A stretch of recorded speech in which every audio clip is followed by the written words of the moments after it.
Cultura Geral. Apoio Milton Campos, tradição e inovação para seguirmos no topo. Caixa de Assistência OAB Nova Lima. Caminho seguro para os advogados de Minas Gerais.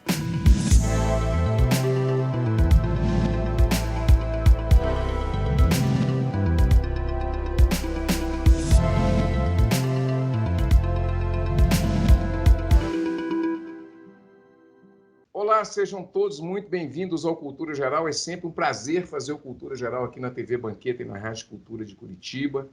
A gente está começando esse programa super especial, né? Todos os programas do Cultura Geral são especiais, né? E a gente está começando mais um. E a gente vai tratar hoje um pouco de literatura, né? De uma viagem, assim, no campo da fala, da escuta, da literatura, né? E óbvio que isso perpassa por vários campos dos saberes e também pelo nosso conhecimento empírico, né? Na medida que a gente vai conversando de algumas coisas que a gente tem afinidade. E para falar um pouquinho hoje, nós convidamos a Liana Ferraz para a gente falar um pouquinho desse assunto que está ligado à literatura e à fala. A Liana é uma escritora, trabalha com esse campo do saber, com essa energia super legal, super gostosa, super leve, que é a literatura, né? A literatura falada, essa literatura que traz para a gente uma leveza durante os dias, né? E nos coloca em alguns lugares onde nós deveríamos estar constantemente, mas a correria do dia a dia, por vezes, não deixa, né? Liana, seja muito bem-vinda, é um prazer te receber, fico muito feliz e fico muito honrado em ter você aqui na telinha da TV Banqueta e nas ondas do rádio em Curitiba, para a gente poder tratar de tantos assuntos que a gente vai falar aqui hoje, né? Mas que é muito importante. Seja muito bem-vinda.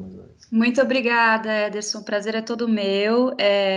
Muito obrigada pelo convite. Eu acho que os espaços onde a gente pode falar sobre arte têm que sempre ser celebrados, né? São espaços importantes que a gente tem que manter abertos. Nem sempre é fácil, né? A gente manter aberto espaços de cultura, espaços de arte, ainda mais num país que não valoriza exatamente, né, esses aspectos. Então, me sinto muito honrada pelo convite, por ajudar a manter esse canal aí na ativa. Obrigada. Muito obrigado. Nós é que agradecemos aqui em Minas e em Curitiba também. Eu queria já começar com você perguntando o que é ser um artista da palavra e da voz? Esse termo foi um termo que eu trabalho, né, com o Instagram como uma das minhas ferramentas de divulgação, e o Instagram ele tem uma famigerada bio, né, aquela famosa link na bio, não sei o que lá, e escrever uma bio de Instagram para uma pessoa como eu, que além de já ter feito muita coisa, de ter uma formação extensa e tal, sou uma pessoa indecisa, é um trabalho nada fácil. Então, esse artista da palavra e da voz, ele nasce um pouco de uma busca por uma síntese das coisas que eu faço. Eu me considero uma artista da palavra porque eu escrevo e porque eu sou atriz, e eu me considero uma artista da voz porque eu sou uma atriz e eu sou uma pesquisadora na área de expressão vocal. Então, nem sempre a palavra tem voz e nem sempre a voz tem palavra, né? Então, são dois campos do conhecimento que a gente pode até pensar, é redundante, né? Pensar na artista da palavra já inclui a voz, mas não, a voz tem um aspecto aí da sonoridade, de outro tipo, né? De relação com o espaço que nem sempre passa pela palavra. Então, achei interessante juntar esses dois aspectos da minha formação, que resumidamente, né, tem a ver com as artes da cena, com uma pesquisa acadêmica sempre em expressão vocal, e com essa formação autodidata em escrita, mas que eu trago muito da minha formação como atriz para essa prática, né, da escrita, enfim. Achei que era uma boa maneira de sintetizar. Mesmo porque ouvir, essa é uma frase já antiga, né? Ouvir nem sempre é escutar também, né? Boa, sim. Liana, o que é escrita criativa e poder da palavra também, assim? Essas pesquisas simples que eu fiz, assim, que eu acho que norteia essa conversa nossa e vai aparecer outros elementos também, esse nosso diálogo, traz esses questionamentos, né? O que seria a escrita criativa e o poder da palavra? O poder da palavra, eu acho que a gente pode começar por esse aspecto, que escrita criativa é um pouco mais simples. Vamos começar pelo difícil, né? O poder da palavra é que, bom, eu acredito, e não só acredito, como pesquiso, né? E a gente pode ter bastante gente falando isso, mas a palavra, ela tem uma possibilidade de comoção coletiva, de comoção interna, de comoção individual. É uma palavra, né? A palavra ela move, a palavra ela comove, né? Então, o poder da palavra é você, por meio da palavra, existir de determinada forma num lugar, num tempo e espaço, né? Então, você existe também a partir das palavras que você emite sonoramente pela voz ou que você registra por meio da escrita. Então, para mim, o poder da palavra é esse, é você escolher uma forma de existir no mundo. E aí essas escolhas são múltiplas, né, Ederson? Porque a gente também nem sempre a gente está rodeado de existências legais e positivas, né? Então, quando a gente entende que você vai colocar alguma palavra ou outra no mundo com essa possibilidade da palavra comover, dá uma sensação de poder e de responsabilidade também. Então, não sei se é por aí, assim, que você estava querendo saber, mas eu entendo muito o poder da palavra como esse lugar, um movimento que comove, né, que faz mover junto, né, que comove. E a outra parte da escrita criativa é que a escrita ela pode ter várias funções, né? E a escrita criativa basicamente tem como função a criatividade. Então, você tem uma escrita que pode ser utilitária, né? Você tem uma escrita jornalística, você tem uma escrita... Tem vários tipos de escrita. Então, quando a gente pensa assim, quem escreve o rótulo dos alimentos está escrevendo também, né? Quando a gente pensa em escrita. Existem aí várias maneiras de você escrever e cada escrita tem sua função. Quando você pensa num laboratório de escrita criativa, né, como os que eu conduzo, a gente não está ali para ter essa função necessariamente utilitária, a gente pode até passar por algumas coisas utilitárias no meio do caminho, mas o objetivo, a finalidade do encontro é que a gente alimente essa criatividade por meio da escrita. Acho que esse dá uma bela condensada. Bom, e aí eu tenho que fazer uma pergunta para você relacionada à literatura, né? Não só o que representa para você, o que a literatura representa para você, mas como que você transpassa essa literatura, né, para outras pessoas, né? Porque até no seu Instagram está lá uma literatura ligada ao Carlos Drummond de Andrade. Como é que casa tudo isso, assim, a poesia, realismo, a situação? Tem uma situação também assim que você coloca de São Paulo, a realidade do interior para a capital. Uhum. Como é que a literatura ela viaja nesses mundos assim? A literatura ela começa viajando nesses mundos para mim quando eu passo de leitora para escritora, né? E eu acho que a gente como escritor, antes de ser leitor, né? Depois de ser leitor, a gente reflete muito o que a gente leu. E eu preciso te dizer que eu li de tudo. Então, a literatura foi o lugar que eu encontrei na minha cidade, falando aí da cidade do interior, né? Eu sou de Bragança Paulista, São Paulo, um lugar pertinho aqui da capital, porém a gente sabe a diferença que faz você ser do interior paulista e você ser da capital, né? Então, Bragança hoje está com espaços, né, de cultura sendo criados e tudo mais, mas a realidade é que quando eu cresci a gente não tinha espaço de cultura, eu não teria como me aproximar do teatro, por exemplo, que é a minha formação, que veio depois que eu saí de Bragança. Porque eu não teria oportunidade de ver peças de teatro na cidade onde eu estava. Então, eu entendo que a literatura, ela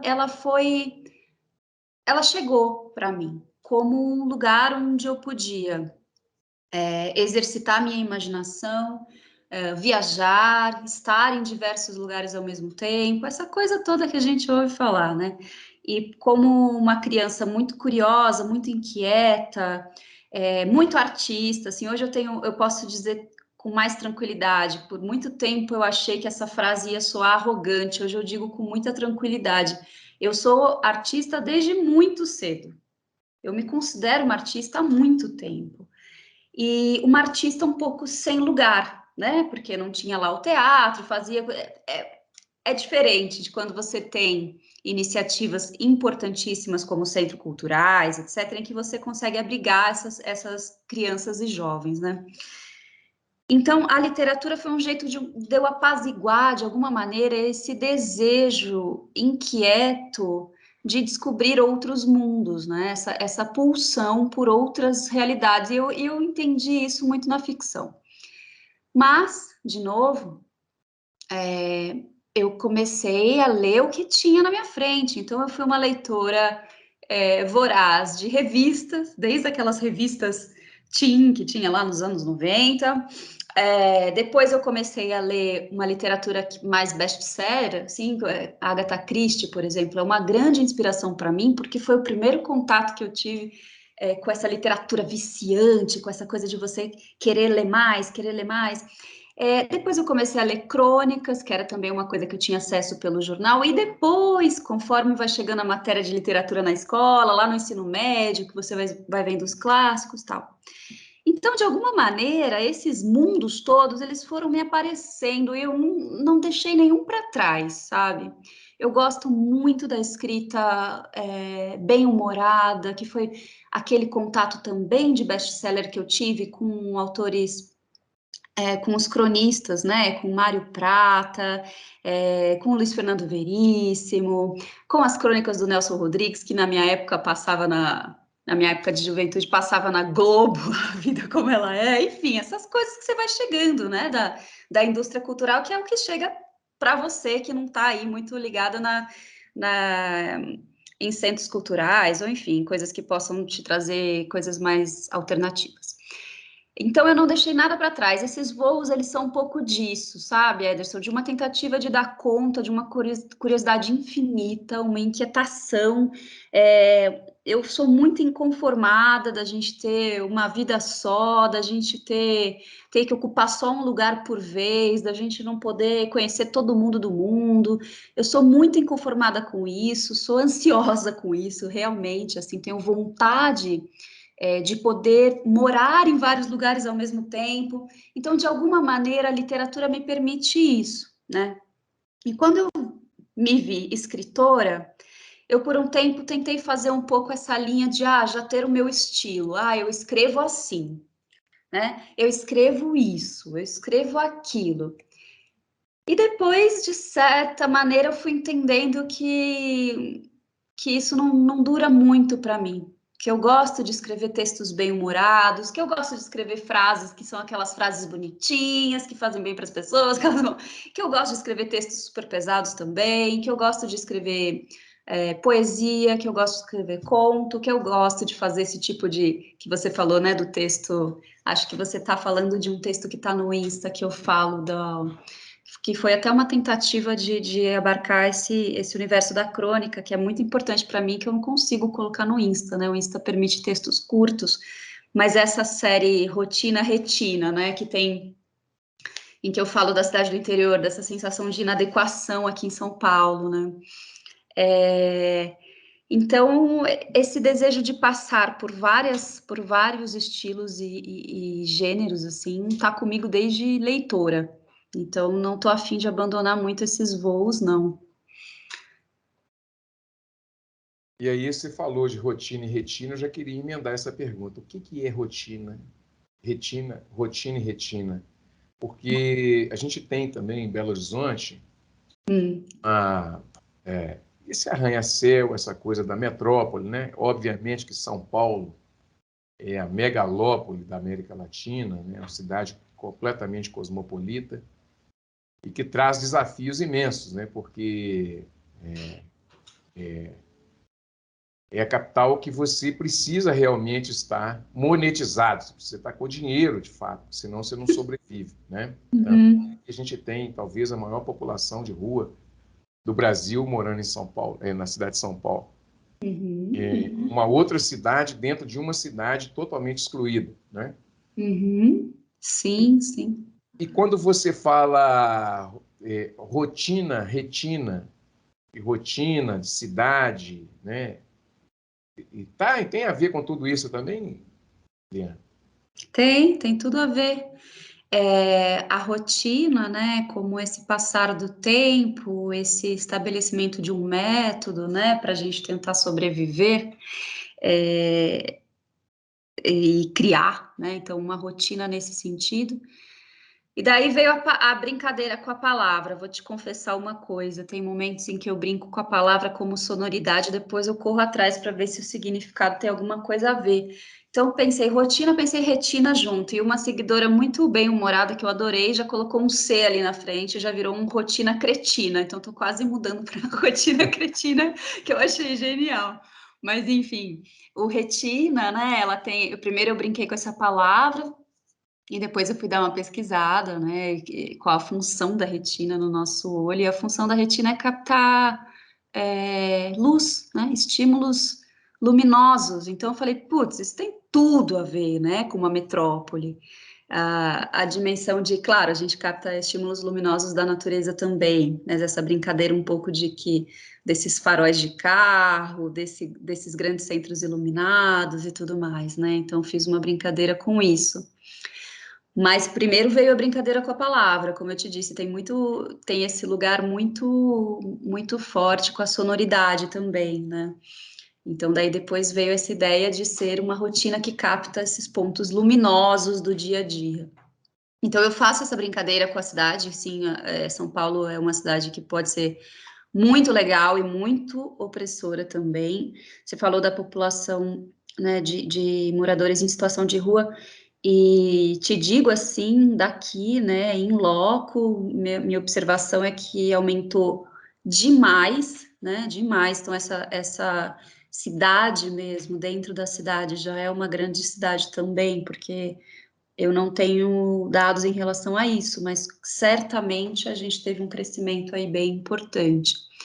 Então, esses estímulos, né, que nem sempre são de natureza também, como eu posso dizer, feliz, né? Porque são estímulos que, ainda mais para uma pessoa muito sensível, também ferem e dão essa sensação mesmo de impotência, enfim, isso também de alguma maneira entra, né, na escrita, tem que entrar, senão a gente fica só dourando a pílula aí o tempo todo, não faz sentido nenhum.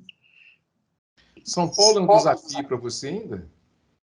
Olha, eu posso dizer que é um desafio que agora eu estou conseguindo superar, né? Eu falei até, respondi uma pessoa que perguntou, não, mas saia daí, se livre e tal, porque tem esse negócio no Instagram que de qualquer maneira, assim, como a gente tem essa interação, né? Porque o livro você entrega e a pessoa fica interagindo meio aqui, né? Ela com ela mesma, vai conversar com um amigo e tal. O Instagram é interessante porque você fica com uma interação ali, então você pode perguntar para a pessoa, você pode ajudar a pessoa, né? E daí eu, saia daí, vai fazer outra coisa. Falei, não, mas eu tô ótima, porque assim, a crônica ela tem que ter uma dose de fracasso, né? Então eu preciso acentuar o meu fracasso, e eu fracasso muitas vezes em São Paulo. Já fracassei muitas e fracasso muitas outras. Mas hoje em dia eu estou entendendo que a cidade já está começando a gostar mais de mim. Já estou começando a entrar um pouquinho na pulsação, assim. Antes eu sentia que eu estava numa batida e a cidade em outra, e daí eu esmagada, né, por esse turbilhão. Mas ainda é difícil, tá? Não é simples, não. Eu tenho uma sensação de inadequação que persiste. Mas isso é insegurança minha, haja terapia, bora lá, né? Tudo certo. Você falou numa palavra aí que eu fiz um programa outro dia falando sobre os desafios do fracasso, né? Porque se você fizer uma cronologia, você tem em torno de 80% das nossas vidas relacionada àquilo que não dá certo, né? São tentativas. Tem 20% daquilo que você consegue começar a realizar, mas que se realiza em torno de 5% a 10% no máximo.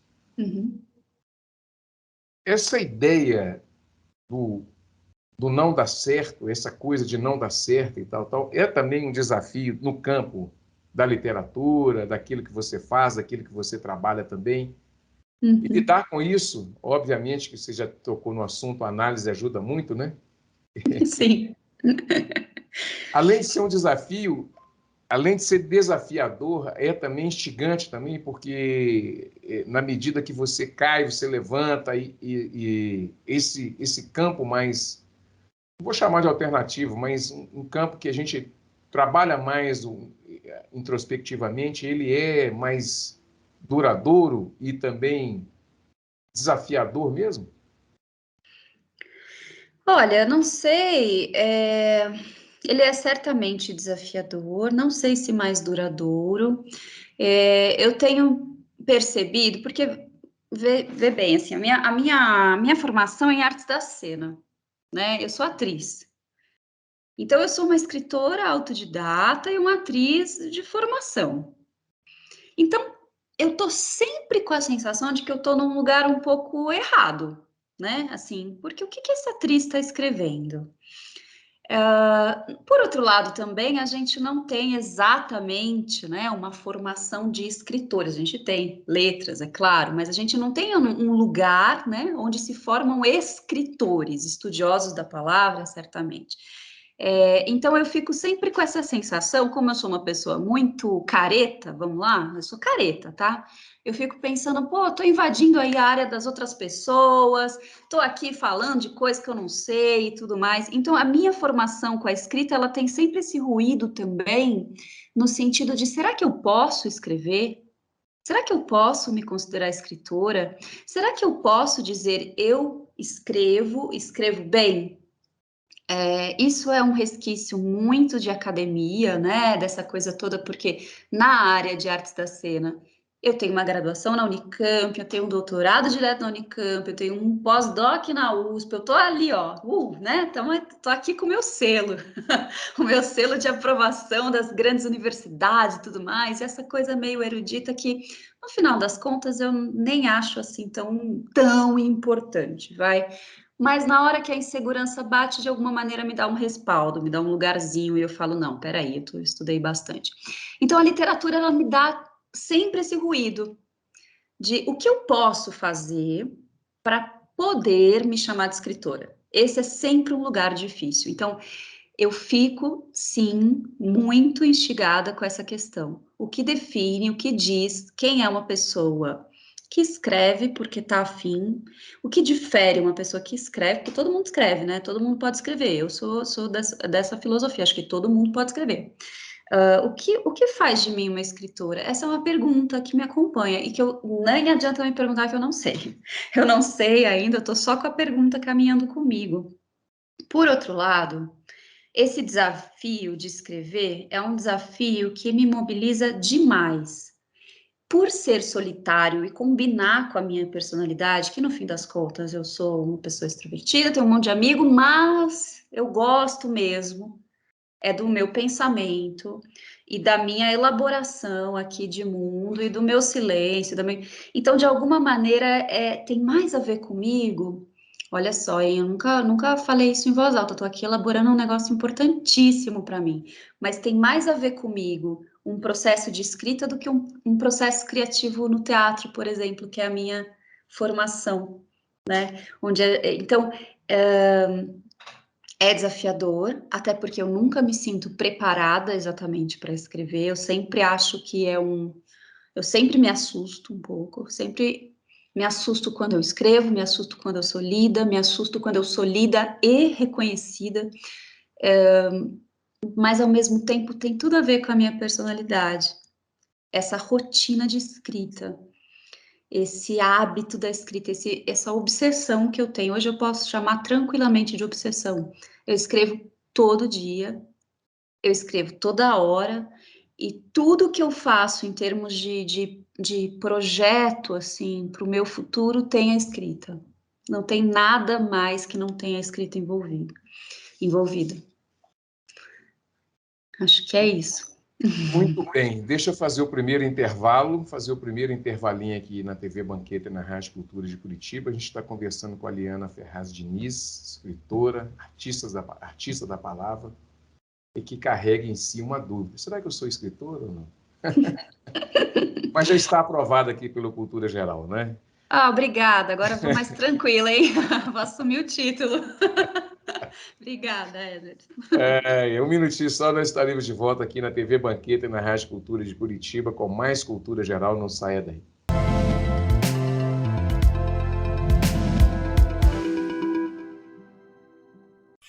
Há 71 anos, nós da LBV trazemos a solidariedade do Natal para todos os dias do ano. Graças a Deus, esses alimentos chegaram para mim no momento certo, no instante certo, no dia certo, porque nem dinheiro eu não tenho para comprar nada. Hoje, 41% dos brasileiros não têm alimentos suficientes para colocar na mesa. Juntos, nós podemos mudar isso. Acesse lbv.org. Apoio TV Banqueta. A CAP, Casa de Acolhida Padre Eustáquio, trabalha para que crianças, adolescentes e seus acompanhantes tenham amparo e estrutura durante a luta contra o câncer e doenças hematológicas até a sua cura. Com trabalho, empatia, compromisso e transparência, a CAP transforma necessidade em esperança. Faça a diferença na vida das crianças e adolescentes com câncer e doenças hematológicas. Faça parte desta história. Conheça pessoalmente o nosso trabalho. Apoio TV Banqueta.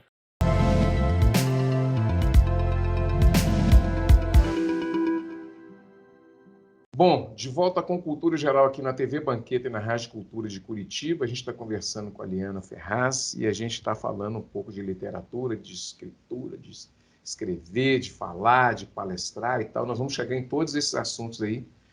E é óbvio que isso tudo está envolvido tanto com desejo, está envolvido tudo com as nossas faltas também, com a nossa completude também, né? Então, escrever e falar tem a ver com completude, né? Completar aquilo que às vezes significa até um vazio dentro da gente, né? A gente precisa verbalizar. Mas são coisas boas, né? Liana, uma das coisas que eu queria te perguntar também é como que a literatura, de uma forma... Hoje você tem audiobook, né? Você tem... eu, por exemplo, tenho uma facilidade de aprender ouvindo, né? Como que a gente pode juntar tudo isso aí e entender que a literatura, ou a gente pode trazer a literatura e a fala e a escrita criativa, juntar isso tudo, como é que isso pode contribuir com o indivíduo, com a pessoa, dentro daquilo que ela tem como vontade, como desejo, vontade, ou disponibilidade, né? E a partir dali aparecer outras coisas e tal, porque a cabeça do ser humano é um universo, né? Então, à medida que você começa a desenvolver para um lado, pode acontecer outras coisas também, né? Sim, sim. São formas da gente ocupar espaço, né? A palavra, a voz. Eu gosto de... Vou puxar pela parte da voz e da escrita, que eu acho que são coisas interessantes da gente pensar. Eu entendo que escrever é uma maneira da gente ter voz, né, também. Ter voz é quando você, de alguma maneira, coloca o seu ponto de vista para dançar aí no mundo, né? Às vezes a gente joga o nosso ponto de vista para dançar aí pelo mundo e ele não encontra ouvido nenhum, né? E quando esse é o caso da voz, a gente lamenta, né? E a não ser que a gente esteja mediada aí por uma tecnologia e que a gente possa perpetuar a voz por meios tecnológicos, a voz, ela é do tempo presente. Se eu jogo a minha presença na minha voz para o mundo, para vibrar aí pelo espaço, e ela não atinge nenhum outro ouvido, né? Nenhum ouvido, não vibra ninguém, eu joguei, né? Eu ocupei o espaço, mas eu joguei. A palavra escrita, ela tem a chance de durar o tempo que for, né? Então, são maneiras de ocupar o espaço. Então, talvez, para uma pessoa... Estou tentando juntar tudo isso, tá? O lugar da voz, o lugar da escrita, como esse lugar, né, de elaboração de si, de cuidado de si, de presença, de estar no mundo. A gente, para estar no mundo, a gente pode usar várias ferramentas, né? A palavra escrita é uma ferramenta. Se eu sou uma pessoa que precisa de uma oportunidade de rasura, né? Se eu sou uma pessoa que precisa de uma oportunidade de edição, de correção, de revisão. Talvez para mim, ao invés de começar falando, né, dando discursos e colocando a minha opinião na voz falada por aí, talvez seja melhor eu escrever. Eu posso olhar de novo, eu posso mudar a pontuação, eu posso entender que uma palavra não foi adequada, né? Então, a escrita para mim é sim um jeito de ter voz e é um jeito, um território mais controlado, digamos assim, de emissão de ideias, onde eu posso rever. A voz, a partir do momento que você lançou, a não ser, de novo, que a gente esteja mediado aí pela tecnologia, a gente apague o áudio do WhatsApp, edite o podcast e tudo mais, a voz, em tempo real, ela não tem rasura, né? Eu lancei e foi. Né? Então, eu entendo que muitas vezes a pessoa que tem vergonha de falar em público, por exemplo, né, que é um dos aspectos que a gente trabalha quando pensa em expressão vocal, ou de falar em público, ou de falar e ser ouvida, né? Porque é diferente você falar em público e você falar de modo que você queira ser ouvida, que você projete a tua voz no espaço com o desejo de ser ouvida. Né? Isso é diferente. Estou até usando aqui o artigo no feminino mesmo, porque isso é muito mais comum entre as mulheres, né? Esse medo de se posicionar, de se colocar, né, num ambiente, usando sua voz, vendo ecoar, vendo reverberar, né? Muitas vezes essas pessoas na escrita, elas acham um território seguro. Não quer dizer que essa pessoa em algum momento vá precisar ir aí para esse, né, para esse palanque, para esse palco, para usar a voz. Mas, se ela quiser, esse movimento do trabalho com a escrita, entendendo como uma ocupação de espaço e depois ampliando para uma ocupação de espaço no tempo presente, sem a rasura, com todo o risco que isso envolve, pode ser realmente bem interessante mesmo, como passagem, né?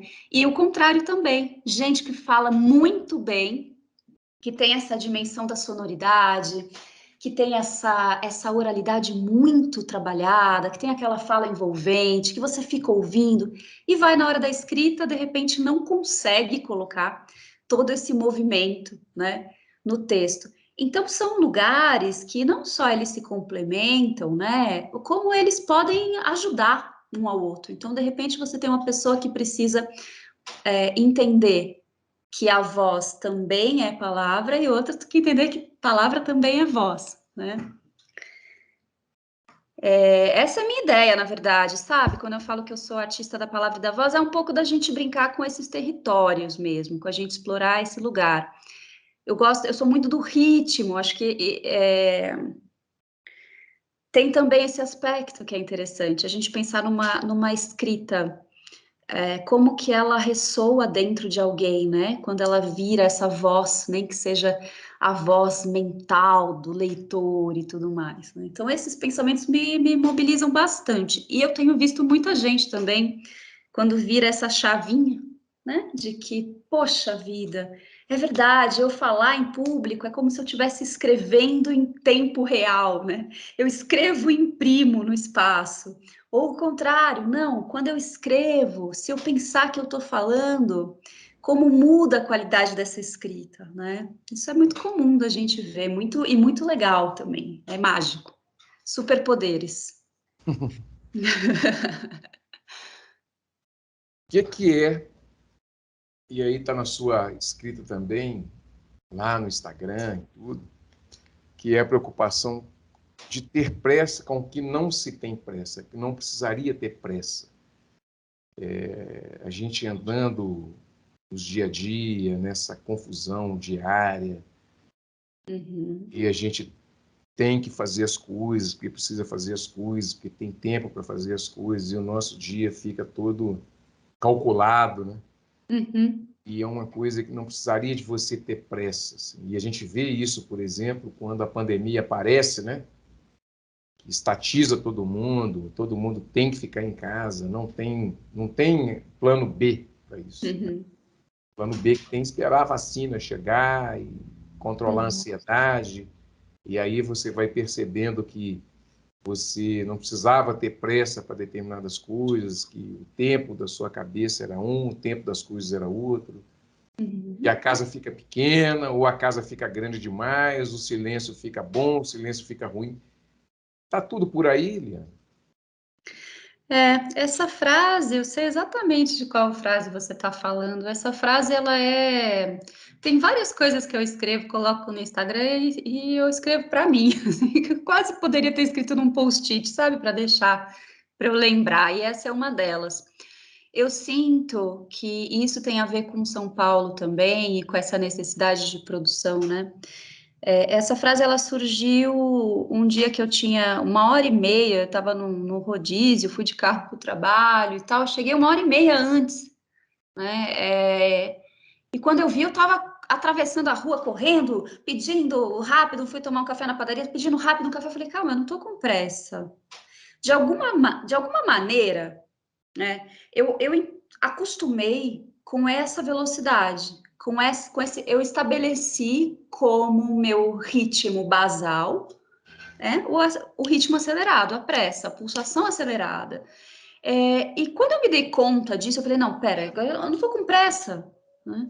E isso me fez pensar também um pouco nessa glamorização, digamos assim, da pressa, né? É claro, Ederson, a gente sempre tem que lembrar que eu estou falando aqui de um recorte social bem específico, né? Mas no meu caso, né, eu percebi muito isso, que às vezes eu fico, de alguma maneira, simulando uma aceleração, uma coisa, parecendo muito ocupada, ou querendo parecer muito ocupada, para ter certo, não sei, um status, digamos assim, não sei se dá para entender, mas de alguma maneira a gente associa o sucesso à pressa, à carga máxima, à otimização máxima do tempo, né? Como se a gente precisasse estar o tempo inteiro, ai meu Deus, preciso fazer isso, preciso fazer aquilo, não, blá, blá. E como se fosse, voltando ao fracasso, né? Como se fosse um fracasso, de repente a gente perceber que não, eu tenho 1 hora para tomar esse café e eu não preciso produzir tantas coisas, porque geralmente a gente não está produzindo nada, a gente só está ocupando esse silêncio e esse vazio, que são muito importantes, né? Na nossa constituição enquanto seres humanos. Então é isso. E daí o que eu fiz quando eu fui que eu produzi, né? Porque eu acabei fazendo um post para o Instagram, depois fiquei interagindo com o Instagram, ou seja, eu não segui meu próprio conselho, né? Mas agora eu tenho, já vou melhorar.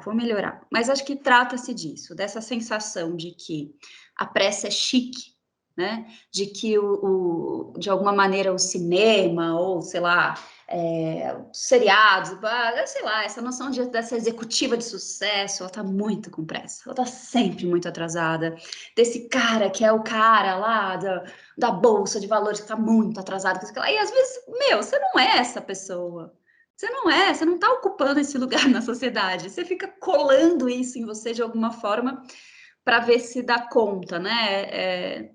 No fim é cafona, né? É brega pra caramba a gente ficar vestindo essas roupinhas aí, mas é meio inevitável também. E a pandemia trouxe isso sim, Ederson, só que eu vou te falar uma coisa. Quando começou a pandemia e eu me vi nesse estado, né, de quicando pela casa, primeiro me deu uma coisa do tipo, eu sou caseira, então eu parei, fiquei quieta um pouco. Depois, tudo que eu não fazia na rua, eu fazia na internet. Foi um momento também que tive que me tratar depois, porque era isso, post atrás de post, ficar vendo atualização de e-mail atrás de atualização de e-mail, projeto atrás de projeto, coisa o tempo inteiro, e as famosas compras de internet, que também foi um mundo inteiro que se abriu.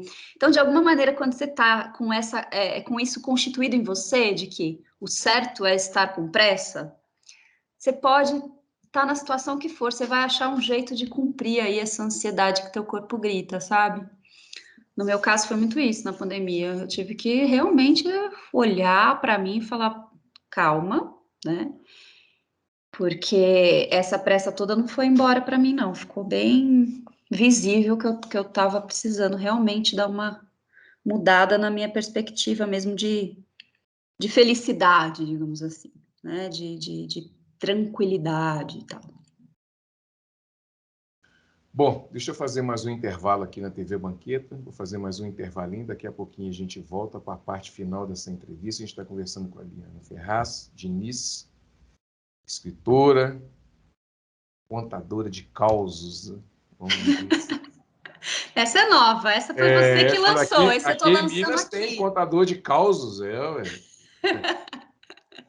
E a gente volta daqui a pouquinho para a gente encerrar esse bate-papo tão rico e tão bacana aqui na TV Banqueta e na Rádio Cultura de Curitiba. Não saia daí, é um minutinho só, nós estaremos de volta.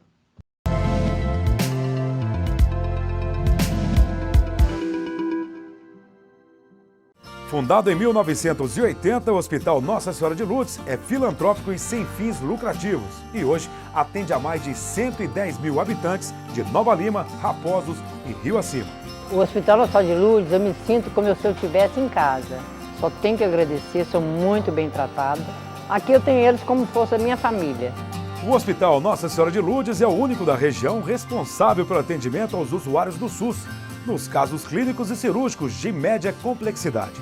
Possui pronto atendimento adulto e pediátrico com funcionamento 24 horas, contando com plantonistas da pediatria, clínica médica, cirurgia, ortopedia, obstetrícia e anestesiologia. E ainda conta com serviço de hemodiálise e um centro de tratamento intensivo. Hospital Nossa Senhora de Lourdes, humanidade, carinho e atenção à vida.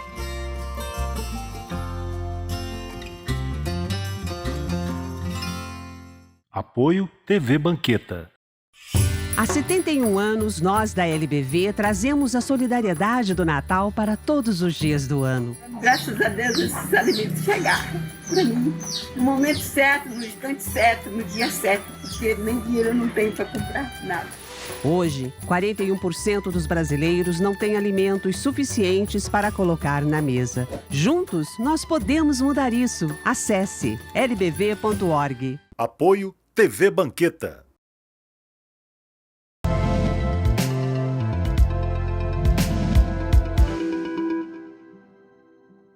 Bom, de volta com Cultura Geral aqui na TV Banqueta e na Rádio Cultura de Curitiba. A gente está conversando com a Liana Ferraz, escritora, e a gente está falando um pouco de literatura, falando um pouco de vários assuntos, né?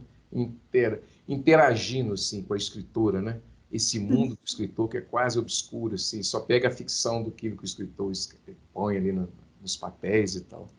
Mas o Cultura Geral tem essa coisa de trazer a pessoa, né? Trazer a fala da pessoa, como dizia o Christian Dunker aqui, é um espaço de fala em que você coloca o ator para poder falar de si mesmo.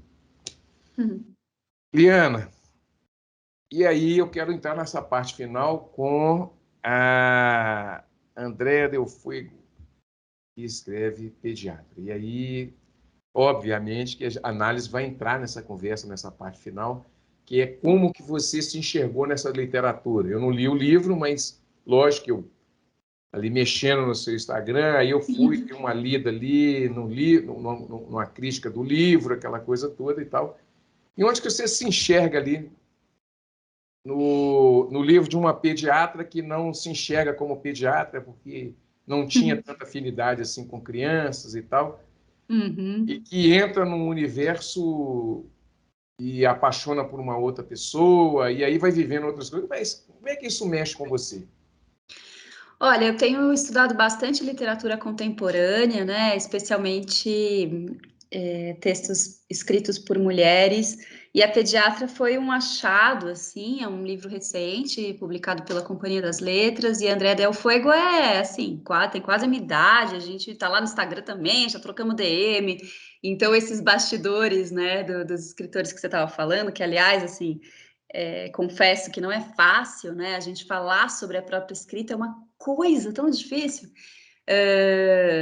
e daí esse livro da Andréa me chega assim, por um acaso ótimo, de uma livraria, estava passando por lá, já tinha escutado falar e tudo mais, e a vendedora da livraria, a dona da livraria, aliás, uma livraria muito simpática, fala, você vai adorar esse livro, vai ser muito legal. Eu peguei na mão, ela falou assim, mas olha, você está preparado? Eu falei, nossa, não sei, né? Mas comprei o livro mesmo assim. E olha, eu não estava preparada, tá? Mas assim, foi menos do que eu pensei, porque o que acontece?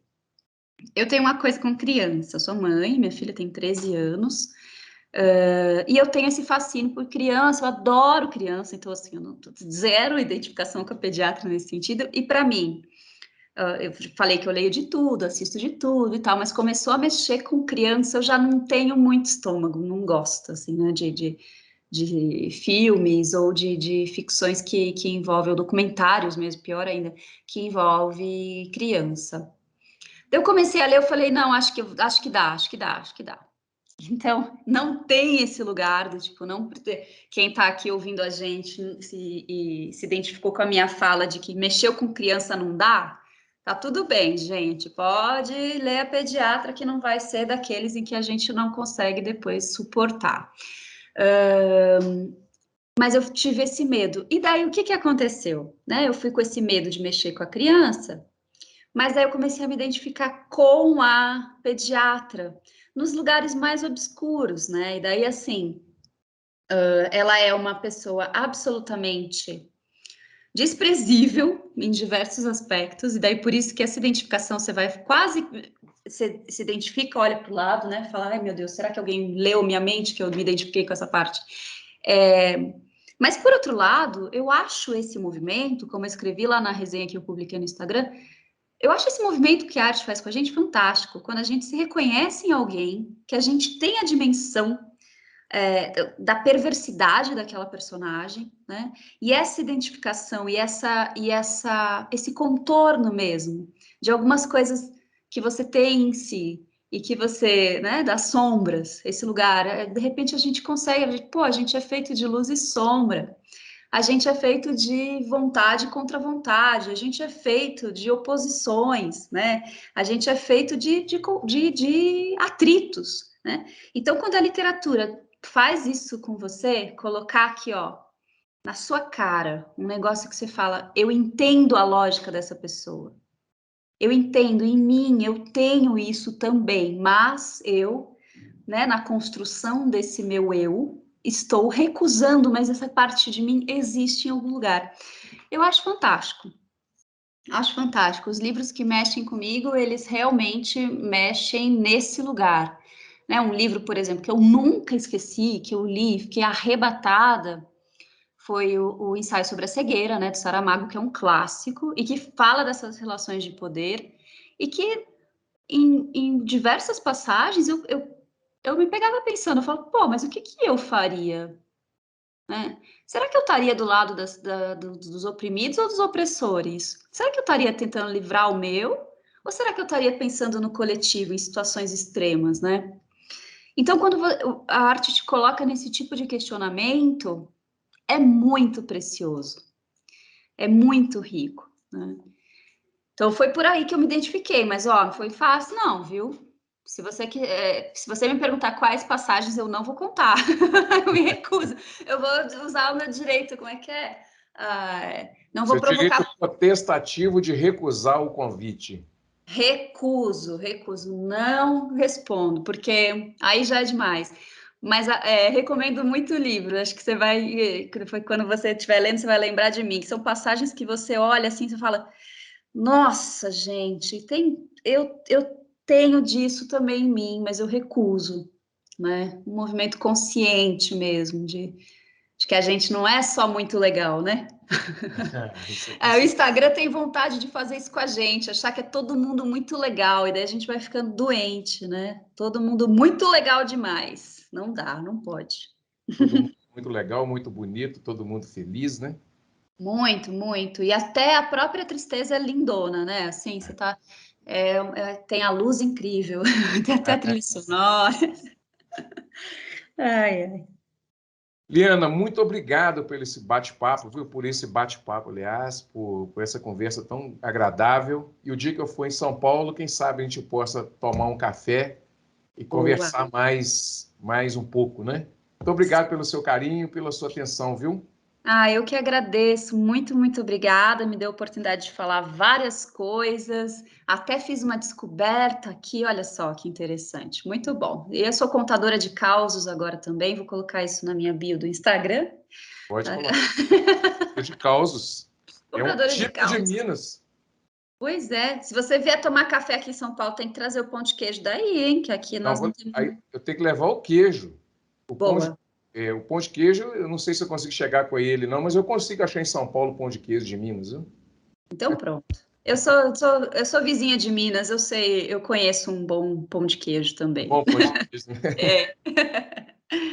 Ok. Gente, chegamos ao final dessa prosa tão gostosa, tão maravilhosa. Se tivéssemos presente no estúdio, seria assim, colocar um cafezinho, um pão de queijo, um queijo, e a conversa acabaria só amanhã. Só amanhã terminaria essa prosa, né? Com certeza. Chegamos ao final, um beijo no coração de todos e voltaremos amanhã com mais um programa Cultura Geral aqui na TV Banqueta e na Rádio Cultura de Curitiba. Um grande abraço e até amanhã, se Deus quiser.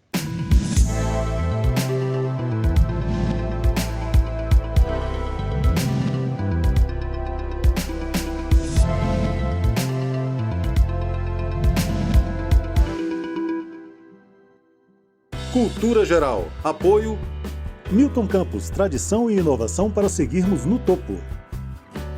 Caixa de Assistência OAB Nova Lima. Caminho seguro para os advogados de Minas Gerais.